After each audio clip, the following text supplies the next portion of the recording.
नमस्कार, होली की आप सभी को ढेर सारी शुभकामनाएं। आपके साथ मैं हूं दीपिका यादव। जल्दी से 25 बड़ी खबरों का रुख कर लेते हैं। देश भर में होली का त्योहार आज बड़ी ही धूमधाम से मनाया जा रहा है। लोग एक दूसरे को रंग गुलाल लगाकर के पर्व मना रहे हैं। राजस्थान के मुख्यमंत्री अशोक गहलोत ने अपने आवास पर होलिका जलाई, तो वहीं मध्य प्रदेश के मुख्यमंत्री शिवराज सिंह चौहान ने गोबर से बनी लकड़ियों से होलिका का दहन किया।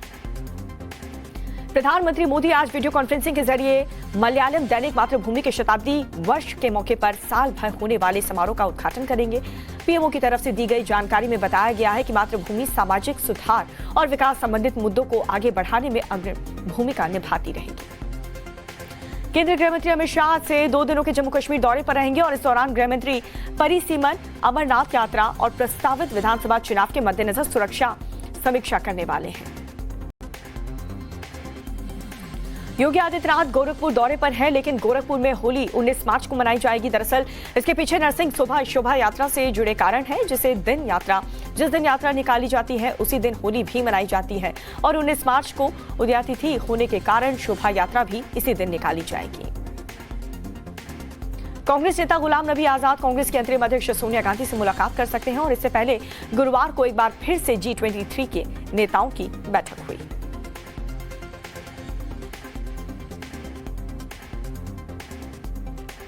पंजाब के मुख्यमंत्री पद की शपथ लेने के साथ ही भगवंत मान एक्शन मोड में दिखाई दे रहे हैं। अब सीएम मान 23 मार्च को शहीद दिवस पर एक हेल्पलाइन नंबर जारी करेंगे, जिस पर लोग रिश्वत मांगने वालों का ऑडियो या फिर वीडियो भेज करके शिकायत कर सकते हैं।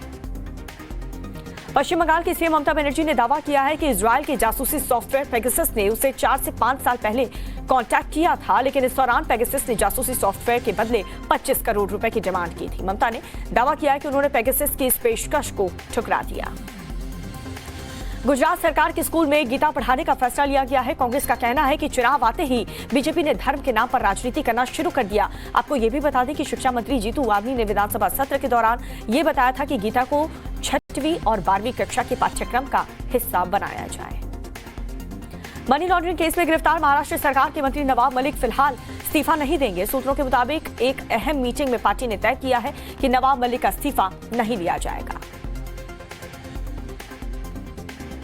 पटना एयरपोर्ट पर देर शाम हंगामा देखने को मिला है। दरअसल स्पाइस जेट की फ्लाइट को दोपहर 3 बजे पटना से जाना था, लेकिन तकनीकी खराबी होने के चलते यात्रियों से शाम 7 बजे जाने की बात कही गई, लेकिन शाम को भी विमान उड़ान नहीं भर सका, जिसके बाद से यात्री हंगामा करना शुरू कर दिए। रांची में जेएमएम विधायक की महिला थानेदार को धमकी देने का वीडियो वायरल हो रहा है। वीडियो में विधायक जिगा महिला थानेदार को चुप रहने के लिए कह रहे हैं।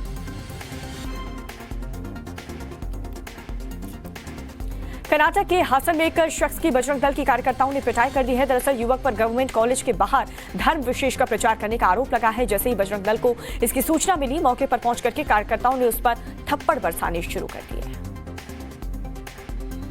रूस यूक्रेन के बीच 23 दिन से युद्ध लगातार जारी है। गुरुवार शाम को भी रूस ने कीव पर हमला जारी रखा, लेकिन हमले के बीच कीव के आसमान में धुएं का गुबार देखा गया। एक वीडियो सामने आया है जिसमें देखा जा सकता है कि आसमान धुएं से घिरा हुआ है।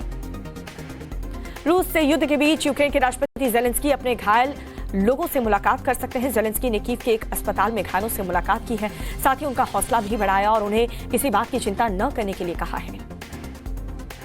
रूस के हमलों की वजह से यूक्रेन में बिगड़ते हालात पर संयुक्त राष्ट्र में चिंता जताई गई है। यूएनएससी की आपात बैठक में यूक्रेन में मानवीय जरूरत को पूरा करने पर जोर दिया गया, जिसका भारत ने समर्थन किया है। यूक्रेन रूस युद्ध का दुनिया पर होने वाले आर्थिक असर का नेगेटिव इफेक्ट भारत पर भी पड़ सकता है। अंतर्राष्ट्रीय मुद्रा कोष ने इसकी आशंका जताई है। हालांकि चीन पर तत्काल इसका प्रभाव कम होगा। नॉर्वे में फ्रांस, स्पेन और पोलैंड के हजारों नेटो सैनिक सैन्य अभ्यास में जुटे हुए हैं। इस अभियान को कोल्ड रिस्पांस नाम दिया गया है, जिसके तहत अमेरिका समेत 25 से ज्यादा देशों के 30,000 सैनिक शामिल हुए। पोलैंड में गुरुवार को ट्रेन यातायात बुरी तरह से प्रभावित हो चुकी है, जिसके चलते लोगों को भारी परेशानियों का सामना करना पड़ा। रेलवे अधिकारियों ने यह बताया है कि इलेक्ट्रिक कंट्रोल सिस्टम से खराबी के कारण ये हुआ है। पाकिस्तान के प्रधानमंत्री इमरान खान अविश्वास प्रस्ताव से घबराए हुए हैं। ऐसे में उन्होंने लोगों से 27 मार्च को इस्लामाबाद में पाकिस्तान तहरीके इंसाफ के साथ खड़े होने की अपील की है। पाकिस्तान का मिसाइल परीक्षण नाकाम रहा। खबरों की माने तो पाकिस्तान ने सिंध में मिसाइल अपने परीक्षण रेंज में दागी थी, जो कि तकनीकी खराबी के चलते कुछ देर बाद दागी गई थी, लेकिन जब मिसाइल का परीक्षण किया गया तो वो फेल हो गया। इस्लामाबाद में होने वाली इस्लामी देश के संगठन की बैठक में अलगावादी गठबंधन हुर्रियत कॉन्फ्रेंस को भी बुलाया गया है।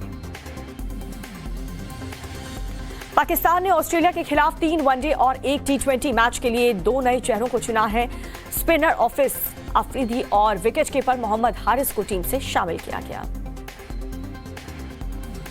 महिला क्रिकेट वर्ल्ड कप में साउथ अफ्रीका का विजय अभियान लगातार जारी है। रोमांचक मुकाबले में साउथ अफ्रीका ने न्यूजीलैंड को 2 विकेट से शिकस्त दी। कश्मीरी पंडितों पर बनी फिल्म द कश्मीर फाइल्स कमाई के नए रिकॉर्ड बना रही है। फिल्म जल्द ही 100 करोड़ के क्लब में शामिल हो सकती है। फिल्म एक विलन रिटर्न्स की शूटिंग पूरी हो चुकी है। फिल्म में प्रोड्यूसर्स ने फिल्म की शूटिंग पूरी होने पर पार्टी की है। पार्टी की तस्वीरों को शेयर करते हुए रिलीज डेट की ऐलान भी किया।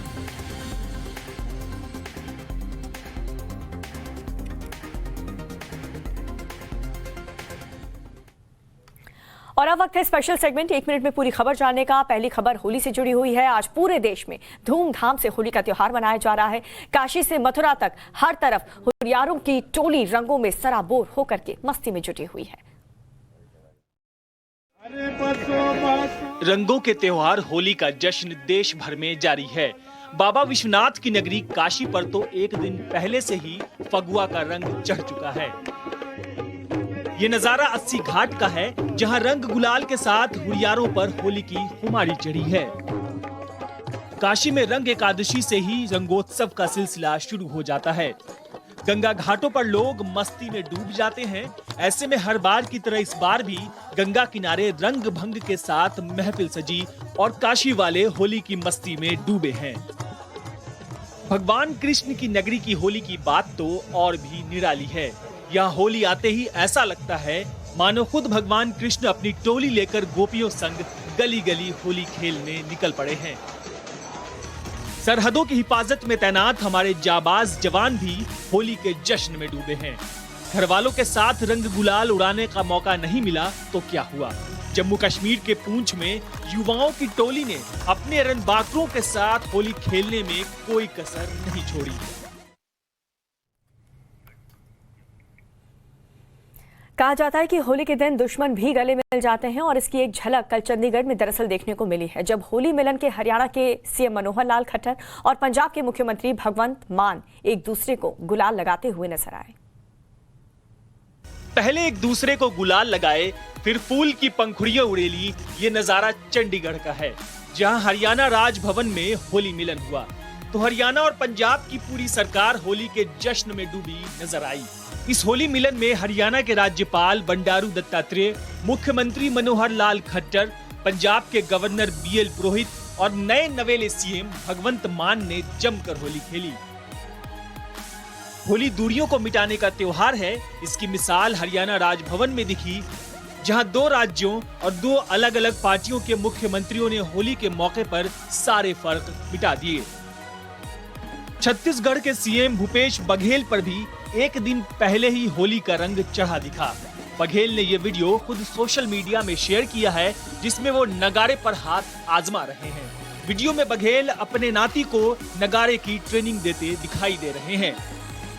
होली से पहले जयपुर में सीएम आवास पर होली का दहन हुआ। इसमें अशोक गहलोत अपने पूरे परिवार के साथ शामिल हुए। सीएम गहलोत ने पूरे विधि विधान से होली का जलाई। और उत्तर प्रदेश में बम्पर जीत के बाद योगी आदित्यनाथ की ये पहली होली है और इस मौके पर वो गोरखपुर में है। ऐतिहासिक जीत दर्ज करने के बाद से योगी गोरखपुर पहुंचे तो एक दिन पहले से ही पूरा शहर जश्न मना रहा था। उत्तर प्रदेश में ऐतिहासिक विजय के बाद योगी आदित्यनाथ गोरखपुर में होली मना रहे हैं। गुरुवार को योगी गोरखपुर पहुंचे तो उनका स्वागत इस तरह हुआ मानो भगवान राम लंका विजय के बाद अयोध्या लौटे हों। गौरक्षा पीठाधीश्वर महंत योगी आदित्यनाथ के स्वागत में पूरे मंदिर को फूलों से सजाया गया था। इस मौके पर योगी ने कहा कि यूपी की जीत कोई मामूली उपलब्धि नहीं है। उन्होंने इसे कानून व्यवस्था, महिलाओं, कारोबारियों, किसानों और गरीबों की जीत करार दिया। होली के बाद योगी आदित्यनाथ दूसरी बार मुख्यमंत्री पद की शपथ लेंगे। इसके लिए लखनऊ में भव्य समारोह का प्लान है। दिल्ली दौरे पर नई सरकार के गठन की कवायद पूरी हो चुकी है। अब गृह मंत्री अमित शाह और रघुवर दास बतौर पर्यवेक्षक लखनऊ आएंगे। विधायक दल की मीटिंग होगी, फिर गवर्नर से मिलकर सरकार बनाने का दावा पेश करने के साथ ही शपथ ग्रहण की तारीख तय की जाएगी। और गृह मंत्री अमित शाह इस बार की होली सीआरपीएफ जवानों के साथ मनाएंगे। गृह मंत्री अमित शाह आज से 2 दिन के जम्मू कश्मीर दौरे पर हैं, जहां पर वो सुरक्षा पर अहम मीटिंग भी करने वाले हैं और साथ साथ कई ऐसे कार्यक्रम हैं जहां पर उसमें शामिल होंगे। केंद्रीय गृह मंत्री अमित शाह इस बार जम्मू में सुरक्षा बलों संग होली मनाएंगे। अमित शाह दोपहर बाद जम्मू पहुंचेंगे और यहां सुरक्षा हालात पर एक हाई लेवल मीटिंग भी करेंगे। इंटेलिजेंस, आर्मी, पुलिस, सीआरपीएफ समेत तमाम सुरक्षा एजेंसियों के अधिकारी इस बैठक में शिरकत करेंगे। बैठक में अमरनाथ यात्रा सुरक्षा और घाटी में टारगेट किलिंग समेत कई अहम मुद्दों पर चर्चा की जा सकती है। जम्मू कश्मीर में चुनाव की सुगबुगाहट भी है, लिहाजा अमित शाह की आज की ये मीटिंग और भी अहम रहने वाली है। जम्मू कश्मीर दौरे के दूसरे दिन यानी शनिवार को अमित शाह सीआरपीएफ के 83वें स्थापना दिवस समारोह में शामिल होंगे और सरहद की सुरक्षा में मुस्तैद जवानों में जोश भरेंगे। अमित शाह जवानों को उनकी उपलब्धियों के लिए सम्मानित भी करेंगे। कार्यक्रम में जम्मू कश्मीर के उपराज्यपाल मनोज सिन्हा भी मौजूद रहेंगे। खबर है कि पीएम मोदी भी अगले कुछ दिनों में जम्मू कश्मीर का दौरा कर सकते हैं। दरअसल 24 अप्रैल को पंचायती राज दिवस है और इसी दिन पीएम मोदी के दौरे की उम्मीद की जा रही है।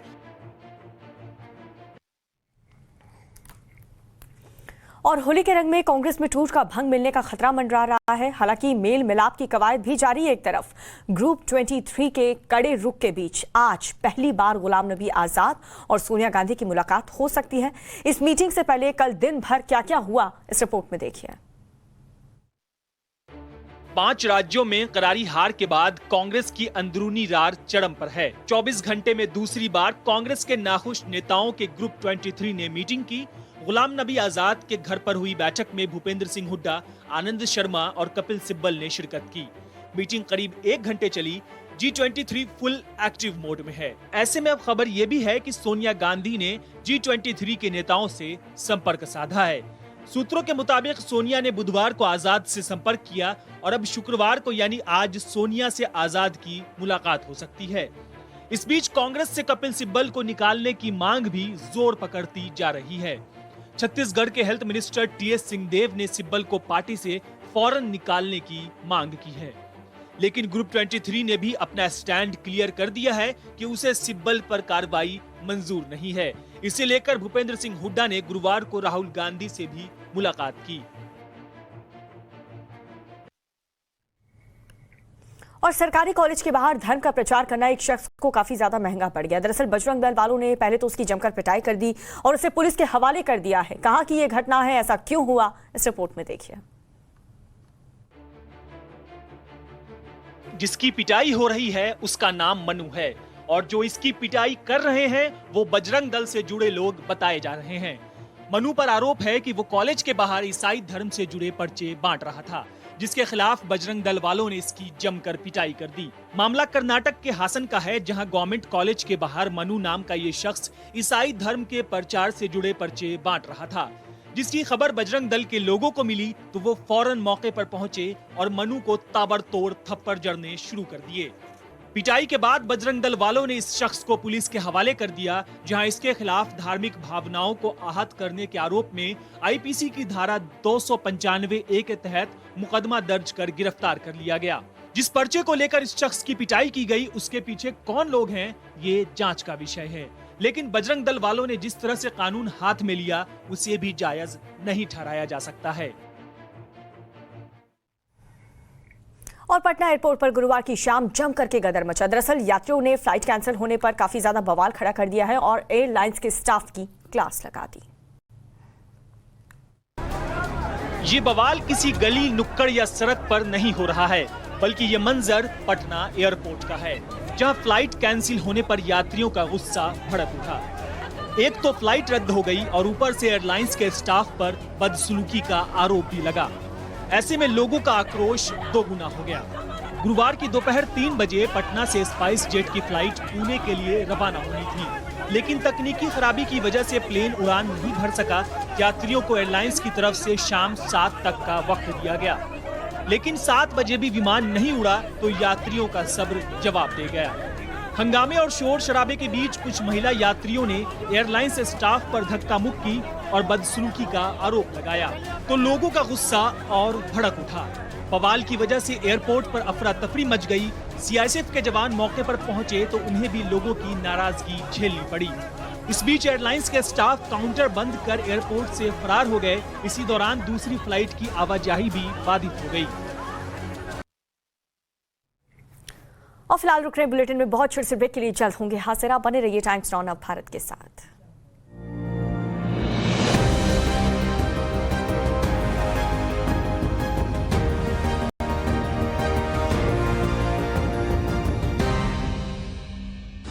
In association with Tirupati Sun Pride Sunflower Oil, my pride of good health. 10 रुपए में सैवलॉन सुरक्षा, नया Savlon powder hand wash. How अच्छा, पानी में पाउडर मिलाओ, बॉटल हिलाओ, 120 से ज्यादा वॉशेस पाओ। Wow. Moving all thanks to Magic Bricks भैया। प्रॉपर्टी के साथ साथ एडवाइस भी मिली, बस अब होम लोन का चक्कर। होम लोन का चक्कर? Let me help you. Home loan का मतलब ये थोड़ी है कि होम से ही लोन ले लूं। अबे मैं नहीं, मैजिक ब्रिक्स। 25 से भी ज्यादा टॉप बैंक्स के लोन ऑप्शंस कंपेयर करो, पाओ बेस्ट इंटरेस्ट रेट्स और guaranteed cashback. Magic Bricks, property सही और अब सर्विसेज सभी।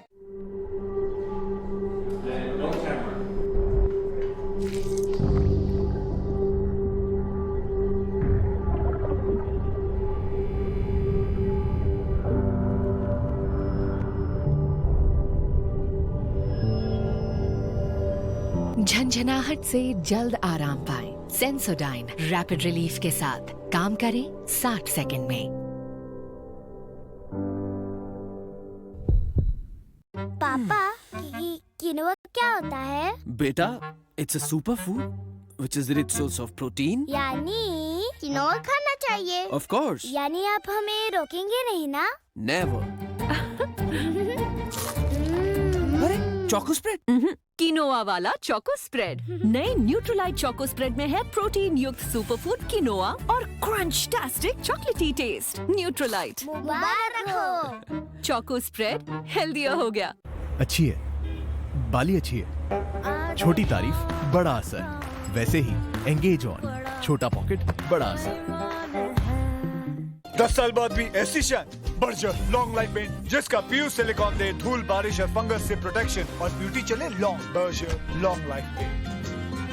10 रुपए में सैवलॉन सुरक्षा, नया Savlon powder hand wash. How अच्छा, पानी में पाउडर मिलाओ, बॉटल हिलाओ, 120 से ज्यादा वॉशेस पाओ। वाओ।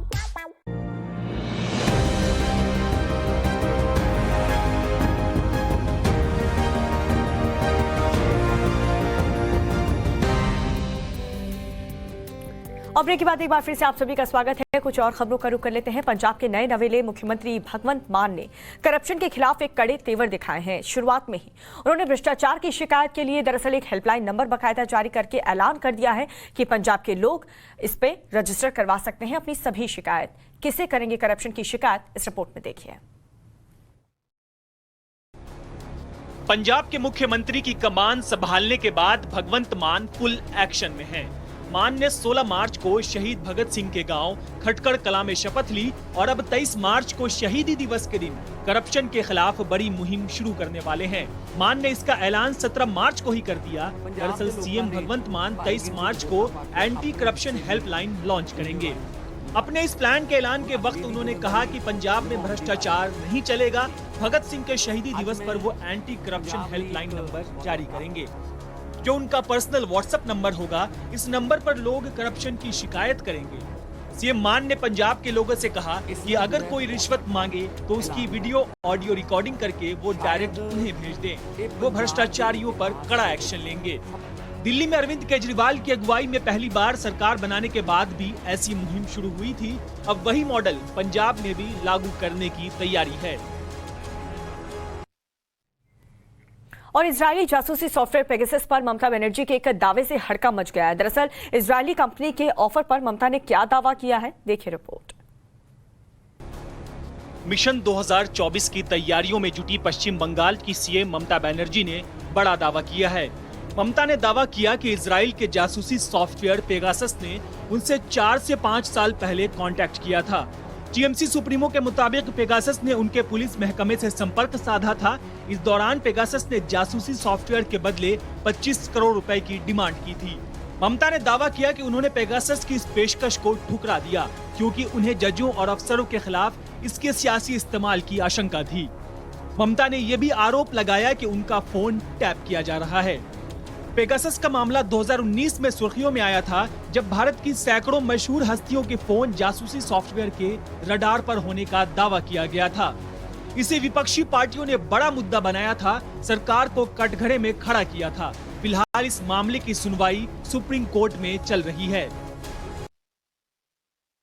और मनी लॉन्ड्रिंग केस में अरेस्ट महाराष्ट्र के मंत्री नवाब मलिक के इस्तीफे की मांग पर दरअसल बवाल मच चुका है, लेकिन इसे लेकर के एनसीपी ने क्या फैसला लिया है आगे आने वाले दिनों में, हमारी एक रिपोर्ट देखिए।